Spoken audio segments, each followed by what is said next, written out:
Hello everyone, this is Piotrek Nawielec from Produktywni.pl. The topic that I'd like to cover today is task list and the problem that you may have with it. So task lists, it seems like a pretty boring topic,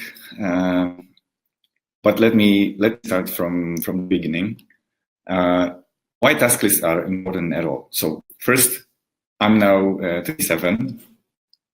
As a statistical poll, so the Central Statistical Office in Poland says that as a male in Poland, I will live 74 years statistically. That means I'm exactly halfway. But if it turns out that I'm very sick and I have just 1 year left, that will be it. It's 97% of my life is done. So actually, the message that I'd like to say to you is that time is the most precious resource we have. Normally, people are much more focused on money, on earning it, on spending it, on managing it. But I think the clear message is that actually time is the only thing that you can that actually matters, because you can never get it back. You can if this webinar, you spend this time here and you're never gonna get it back. So you can earn money, you can invest money, you can inherit money, but time just running out. And speaking about this, maybe remember these times that you were calling to the internet. This is, for me, probably year 1996. This was 4 kilobytes per second. I don't know if you can imagine the speed of internet. That was like 20 years ago. Maybe remember this phone. If you think about the phone, it's the year of introduction is 2000. It means this phone is 19 years old too. It seems like yesterday, but it's just 19 years. And speaking about phone, the first iPhone introduction was roughly 2007, 2008. And that means that 12 years ago, people didn't have smartphones near their bed. They didn't check Instagram in the morning because there was no Instagram or Facebook or stuff like that. So this is how much times have changed over the last 10, 15 years. And now we say we don't have time. So I measured one thing in my life. I installed a plugin that measures how much time I spend in my browser on specific sites. And this is a slide from last year TEDx conference where I was showing it. So see my measurements. It's been 10 months. And during these 10 months, I spent in just one browser. It was 26 days. And if you think that I did something extraordinary in my browser, the answer is no. The most visited site for me is facebook.com, which is almost a week. And it's not a week by 8 hours a day, it's a week 24 hours a day. So if you have enough courage, I install a plugin that actually measures where you spend your time, and then let's see what happens. So the problem with our time is that people usually have their New Year's resolutions. I'll clean everything up. I'll organize myself. So people do very short cleanups, but then at 2 weeks or 4 weeks after, it's gone. The next problem is that when people actually create their task list, it's helpful for a week or two, and then it keeps growing and growing and growing. And then it turns into a shame list. So we have task list first, and then we have shame list or guilt list, and then just people stop using it. And when you even have a task list, then you're tempted by so many distractions. So let's cover a few things today. The agenda is like the foundation that we need to have. So it goes from the bottom. The agenda is, we actually need lists at all. Can you live without a task list happily ever after? The second thing will be built on top of that, which is when you have the list, what are the most common forms functions? And then when we have this, then let's talk about what are actually the practical applications or solutions that you may use to actually organize yourself. Remark, if you have any questions that come to your mind during the webinar, please write it on a chat, and we'll probably spend the last, I don't know, 5 to 10 minutes answering the questions, but I'll go through the presentation. I'll try to answer as many questions as I can that are from the past, and then we'll cover the new ones. So who am I actually? My name is Piotr Nabielec. I run Produktywni PL, which is I run in Poland. I spent 10 years in IT as software developer, then manager. And then I moved into this, let's say, productivity teaching. Like many people had the same problems over and over again. I thought this is a good time to actually try to solve it. Over the last 2.5 years, I had over 2,000 students on my offline classes and online courses, and it's constant interaction. So I get a lot of feedback from people. So whatever I'm going to show you today is based on what I learned from my own students. So yeah, this is in English. I have very limited. So thanks to XTRF, there are some publications in English, and I'm working on a course in English on Udemy that will be probably available this August. But yeah, other than that, I usually mostly till today run in Polish. All right, so why do we actually need lists? This is a foundation to the whole webinar. And to answer that question, I need to ask a question to you. Imagine a survey that was asked to over 1 million people. And the question is, are people, or are you, systematically planning implementation of priority goals? So do you actually systematically plan to implement things that are most important for you? Guess how many people answer yes to that question? And the answer is 8%. And that means that 92% of people don't do it systematically. They are not planning. They are planning, not implementing, or they are not their real priority goals.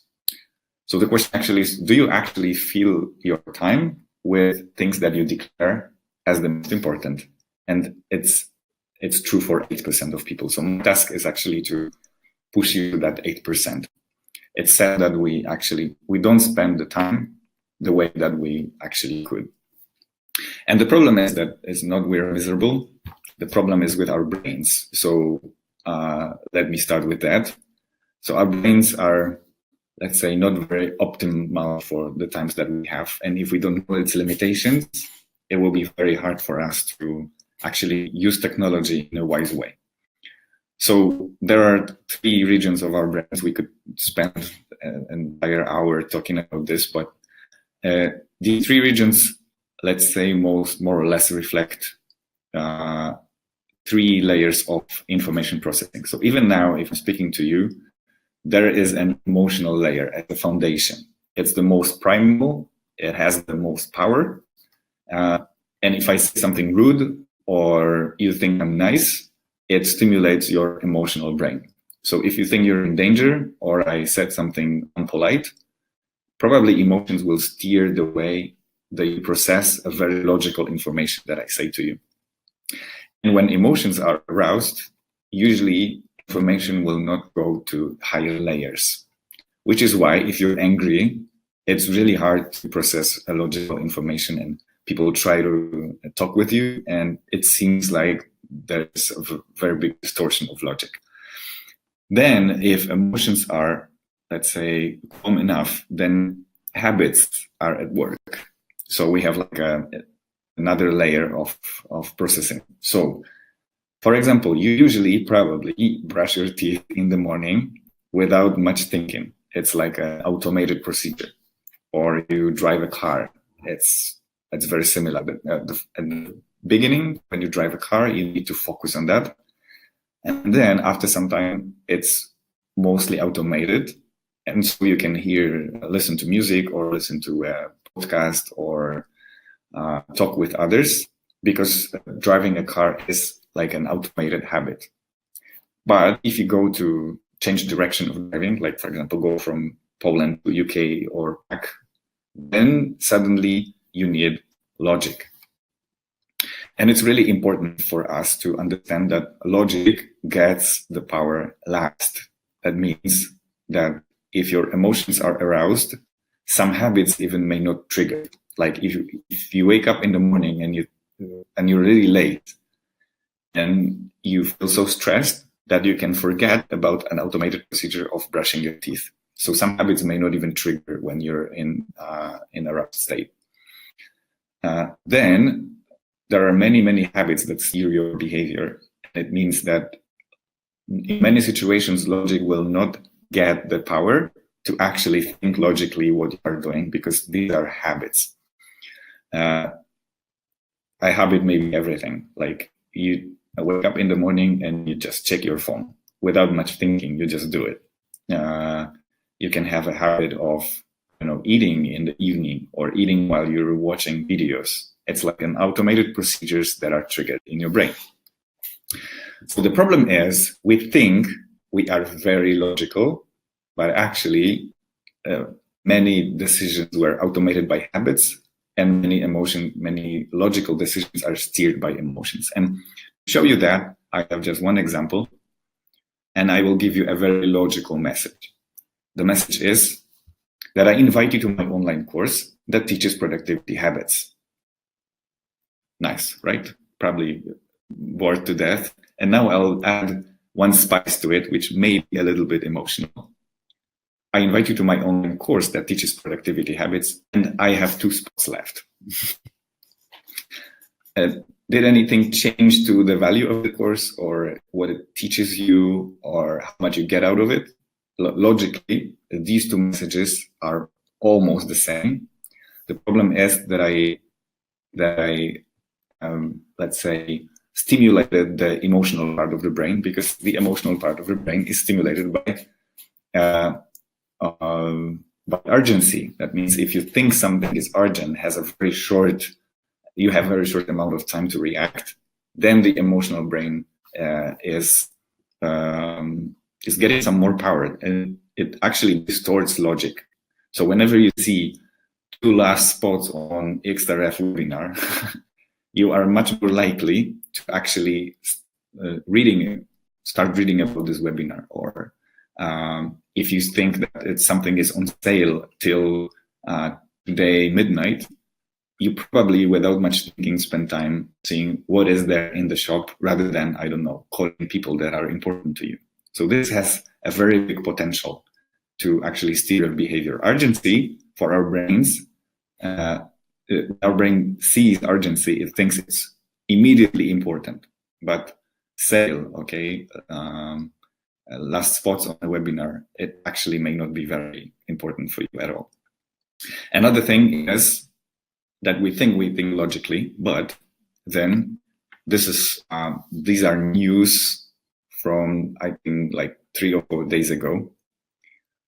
Normally, you probably have better things to do, like you have work, you have family, you have to take care about your health, food, and you want to develop yourself, and then you want to have deep relationships, and then you want to have some rest or fun. And then you just suddenly go to a page when you see these headlines, and it also steers your behavior, because this is based on open loops. That means I give you a piece of information, I want you to be interested in that, and then I tell you that if you click this, you will get some more information. This woman lost 8 pounds or 6 kilograms in 2 weeks. See how she did that. And then you have that open loop, and our emotional brain hates open loops. So it means even if you logically think you have work to do, you are much more likely to actually click that link and start reading. So the problem is actually with these 3 layers. And I'd like to emphasize that because we're talking about task lists. The whole marketing is actually now trying to push emotions so hard that logic will not get its power to actually think and decide. So if I say this webinar will be, limited time, 2 spots left, and then it's only today and we will never repeat that, and it's only live. There's no recording. And I can, and by the way, this is a piece of information. If you want to know more, join the webinar to know it. That will be stimulating this emotional part of the brain. And you may start doing things that actually you don't want to do. And then the question is, how do we get logic its power back? How do we actually give logic back the power it has? So the answer is a task list. The moment that you want to do something else that was on your plan, you just look at your task list and see, this is what I will not do. Okay. So my plan was to call my mom, to read this article, and to, I don't know, do exercise or something like that. Or I have an important task at work. And then if there is something like news or there's something urgent like webinar and last 2 spots during the course, then you open the task list and see, while reading about the webinar or by going to a shop and buying something, these are 4 things I will not do today. And this is where logic gets its power back. So this is why we need this. Some people think that we need task lists to get it out of your head. Yes, that's true. The real problem is how to put logic back in the game.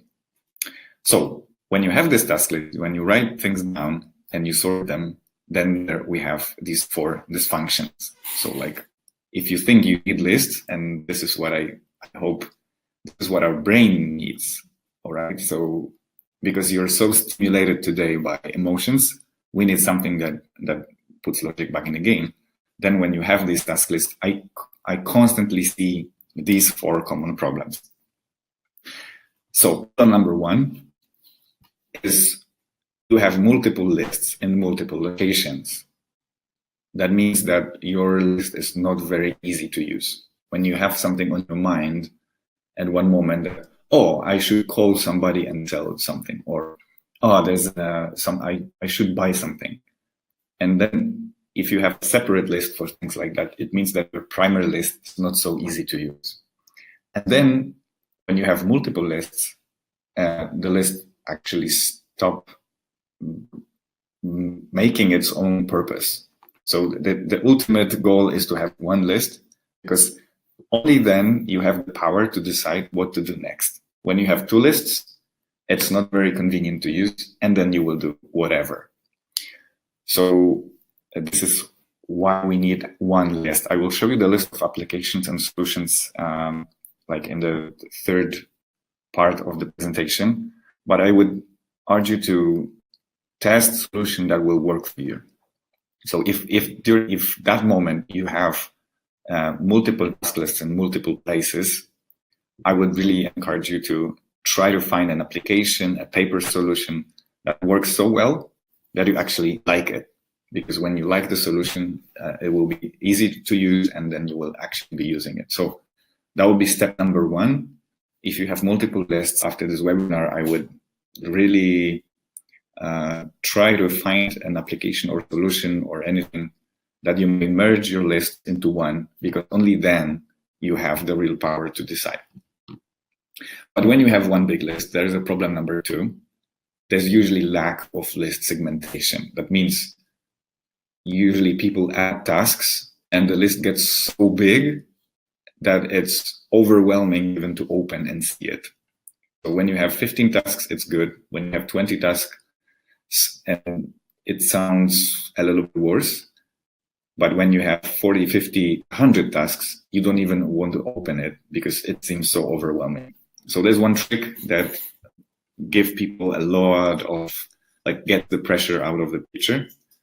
You probably do something now. You may be watching this webinar, and you may be doing maybe one more thing if you try to multitask, but our brains cannot multitask. So I think I would encourage you to do just one thing at a time. But now you're doing just one task, usually, which is cognitive, because you can drive a car and listen to something, but driving a car is a habit. Then you probably have some list for today. Maybe you have 3 tasks for today, or 5 or 10. So that's much more limited view. Then you have some list of tasks for this week. Maybe you have 10 tasks for this week, 20, 30. Usually people have somewhere between 20 to 40 tasks a week. That's usually the plan. And then we have something that can be done later. And so if you have this one big list of 40, 50, 100 tasks, please rename it today to later. Now create additional lists today and this week, and move some of the tasks into this week and then into today. And actually today is the only list that you should be looking at.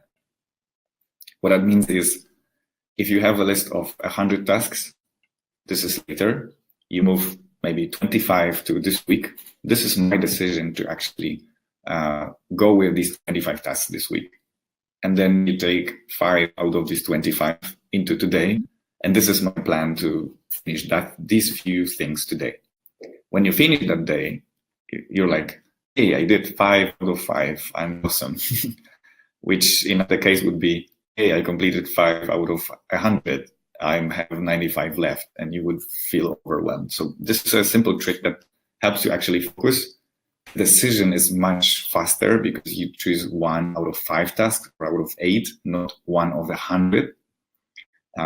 So my second hint would be and the second problem that I see, when the list is big, you just make a separate list for today and this week, and you plan every day in the morning. It takes 3 minutes to move a few tasks to today, and every week you need 15 minutes to think what you can achieve actually this week. So that would be problem number 2.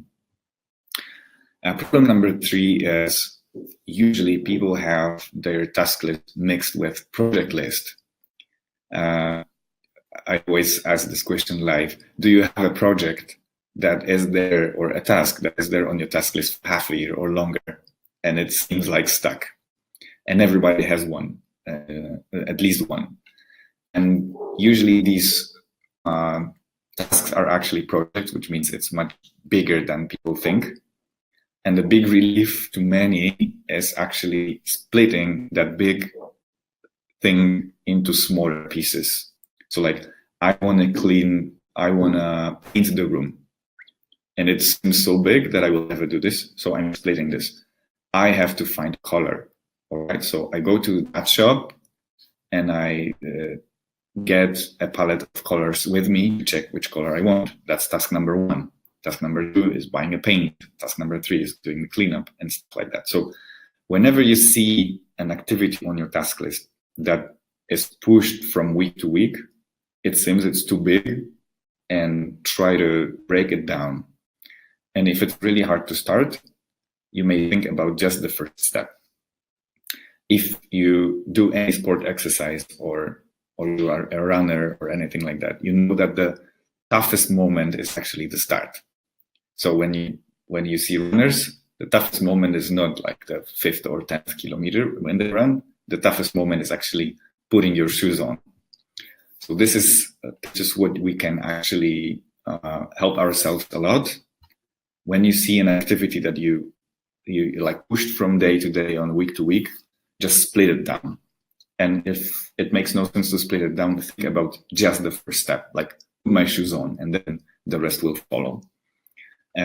Because these tasks that are not split usually create guilt and shame, which actually make things worse because you push it more and more and more, which creates more guilt and shame, and it doesn't help. So whenever you have anything like that, just split it into smaller pieces. Smaller pieces are more manageable, create less tension, and then you procrastinate less. And then problem number 4 is lack of clear goal. I see it all the time. People have tasks like clean the room. What's actually cleaning the room? It's hell for perfectionists, because whatever you clean, you can always do more. So what I'd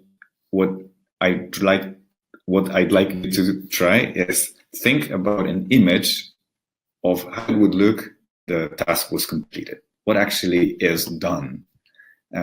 So I constantly see tasks like learn for an exam. But how do you know you're done? You can always learn, and you can always say you should learn more.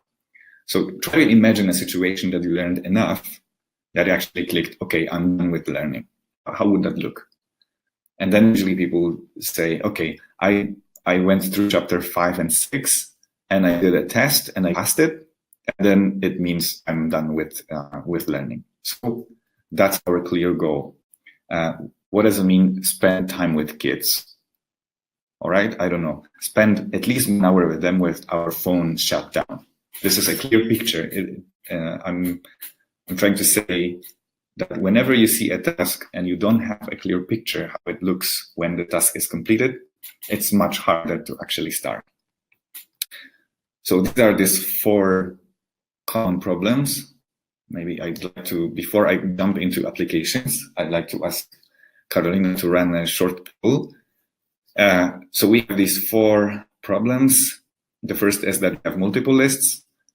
List is not segmented into, like, you have one big list, that's like shame list. It's lack of breakdown and first steps and lack of clear goal. And please vote for the problem that is actually the most critical for you. Let's see. Like, what's the biggest problem? And then I may comment on that. I have some more minutes left. Like, you can have multiple lists and not being able to manage it. You can have like one big list that actually turned into a shame list very soon, and you stop using it. You have projects on your list that are not broke down, and it's really hard to start. And then it's lack of clear goals. All right, so I see it. Lack of clear goals. We may work on that then. So the exercise for lack of clear goal is actually, imagine you have a TV in your head. And when you read a task, can you actually imagine how it looks when the task is done? Like, clean the room. Can you imagine a clean room? What does it actually mean? Do you mean you clean the windows, or there's actually nothing on the floor? Like, make that decision before the task. It will be much easier. Or spend quality time with husband or wife. What actually that means? It means we're not distracted by electronics, for example. If you have that thing in your mind, it's much easier to start and much more satisfying when you finish, actually. For the other 2, I think, like multiple task lists, right now we'll go into applications and actually paper solutions as well. So don't try to find one perfect application. I will just choose 3 that seems reasonable and try to find an application that you like. Okay, this is the moment that I want. Is not the list that looks good or the list that others recommend. When you install an application, if you're electronic like, try an application that you open and you think, oh, I like it. That's the solution. And for lack of segmentation, it's just every program you can create another list called this week and today, and just you can manually move some tasks out there, and you can, I promise you will immediately see and feel much better. So speaking about applications, there's many of them. I will just present like Wunderlist. That's a very good original application. Then 2 years ago purchased by Microsoft, and then people from Microsoft, people from Wunderlist were actually helping people from Microsoft making their own Microsoft to-do list. So Wunderlist is like end of life, but still very good application. They're all free. They are all available on your mobile phones, tablets, and in a browser, all of them. The difference is in look and feel, in UX, and mostly in how much is available in a free version. So like how many projects can you create, or how many people can share a project and stuff like that. So there's a Wunderlist Microsoft to do. There's Nozbe, people from Poland. Then Asana, which is probably the biggest of them all when it comes to functionality. Asana is also has probably the most functionality for free. So, but it may be complicated if you start with it. Todoist, which is usually a good choice for start for many. I think this is one of the most popular applications among my students. Anydo, with very minimalistic look and feel. Teamwork, ClickUp. This is the kid on the block. ClickUp is a very fresh application, but it looks, I didn't test it yet, but it looks really promising. And Trello, which is probably the second most important application for managing tasks for among my students. Usually Trello and Todoist are two favorites. Trello has the problem on the phone because you have to, there are multiple columns and it's not very easy to use on the phone. So if you are using your phone a lot and you would like to use it, then my recommendation would be to start either with Todoist and Microsoft To Do, especially if you use Microsoft Office a lot. These two would be good for start. You may also try Nozbe and ClickUp or Asana if you work for larger projects. But if you work in a browser, I think any of them will do the job pretty well. And Trello may be very good because it helps you organize activities into columns. So that will be for people that move a lot and you want to have your list always with you because you mostly have your phone with you. That's very useful. And for people that like paper solutions, there's one solution that I just would recommend to you to try, which is called Bullet Journal. And Bullet Journal, if you just Google it, you will find it. You can see the presentation about it. And there is a systematic way of making notes. Even if you see that screen and you see the circles, dots, and the signs like stars, it all means something. And you need to spend like 10 minutes 3 times to learn the code. And then it really helps you organize your activities and see what's completed, what was delegated, what was moved to another day. So if you use paper, then this is probably one of the most recommended solutions, other than just putting sticky notes next to your screen, which also works good if you don't move too much. Because then when you have an idea somewhere when you're on a meeting, you need some solution that's there with you. So that you like. And I think the last thing I would like to cover is this distinguish. I have to distinguish 4 types of time because task lists are very useful, but for one type of time only. And these time I called, you have goals to achieve. So you have a presentation to do. This webinar for me required to make a presentation, prepare it, and stuff like that. So this is the goals to achieve, and then I can mark them done and move on. This is why I need lists, because then I can answer very quickly a question like, what is the most important now? So when you have your task list, it will greatly help you organize this type of time, which I call goals to achieve. But that's not all. You also probably need some rest. And some people try to make tasks for their rest, which is strange. Like you have a task to sleep, or you have a task to, I don't know, take a rest on the beach. So these are these crazy people that have to have tasks for everything. And it may help if you have a very busy day to have a task that you, I don't know, need to have a break to really remember about this. But other than that, I wouldn't recommend this. If you know people that try to make tasks out of rest, it kills actually this time that requires free mind. So tasks are good to activities that have goals, but rest is something different, and rest actually needs that your head is very clear. Then there's a third type of time, which is relationships. And you build relationships with people. You can build trust and loyalty and like keep connection. And also some people try to make tasks out of relationships. It's very sad. And you probably know this type of people that have, you know, like a very limited time for you. Usually they go to a meeting, even if it's private, with their agenda and points to cover.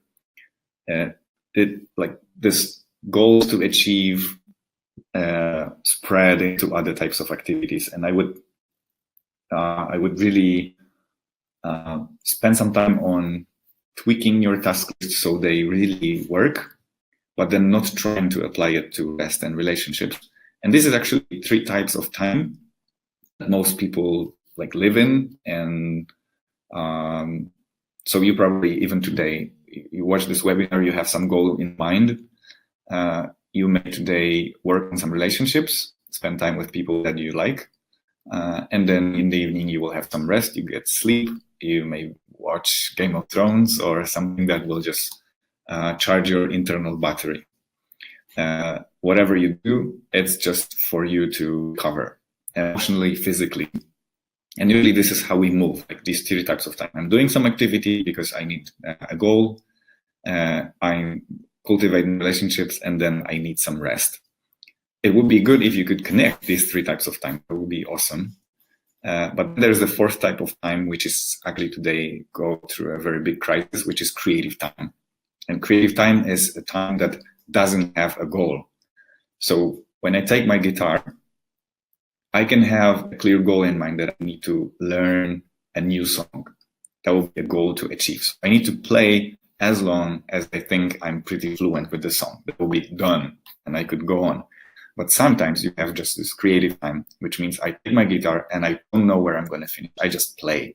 And I may play 1 song, I may play 5 songs, I may experiment, I may play a new stuff. This is creative time.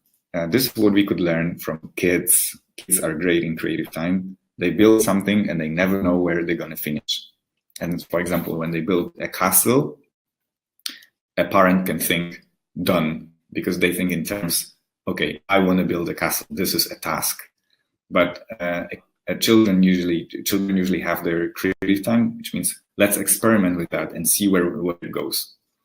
And the problem is that 20 years ago, we did a lot of creative time, but today it was killed mostly by news, social media, and stuff like that. When you want your creative time, let's start and see what happens. This is when people turn on their Facebook, Instagram, social media, and news. Like I start and then see what happens with every scroll. So it's very passive. And so if you could spend today your creative time, you need a block of time that has no goal in mind. So this is like a contradictory to goals to achieve. So task list will help you organize your day, but at the same time, if you overuse it, task list will kill your creativity. So I would try to keep these 4 types of time in balance. So keep your task list organized, that you know all tasks are done on time. You have to take care about relationships without thinking them in terms of tasks. You have to have some rest to charge your battery, but still you need to leave some time for creativity. That means no clear goal in mind. Let's just start and see what happens. And it also applies to many different activities, with cooking, with walking, with reading, writing, painting, music, and stuff like that. So I hope you can try to balance these 4 types of time. So what we covered today is still like to remind that we still have these 3 layers of information processing, which is emotions are like basic. If emotions are aroused, some habits may not even trigger. Your habits may block actually logic from taking control. This is how even addictions are formed, that before your logic kicks in, you do something that's bad for you. And so the problem that we need to solve is, how do we give logic the power?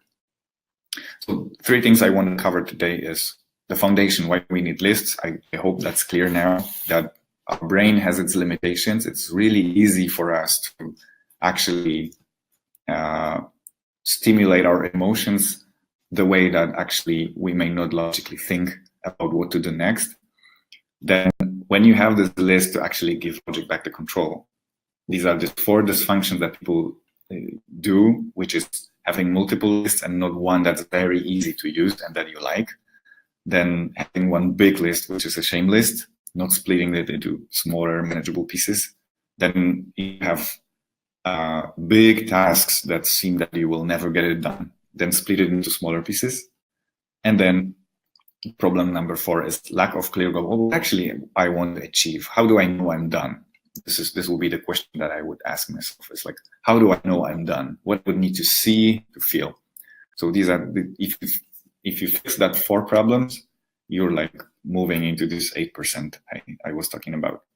And then I hope you find some application that's useful for you. You may also write to me or ask any questions. I'll try to answer, but there's a variety of choices, possibilities that you may choose from. If you found that useful, feel invited to the page that's written here. It's nabielek.com. I'm Polish, and actually it's read nabielec.com. There's a landing page that you may sign up for 2 more webinars. Actually, one of them takes place tomorrow. It's 4:30 p.m. Polish time. It may also be used in the United States, which is 9:30 Central Time.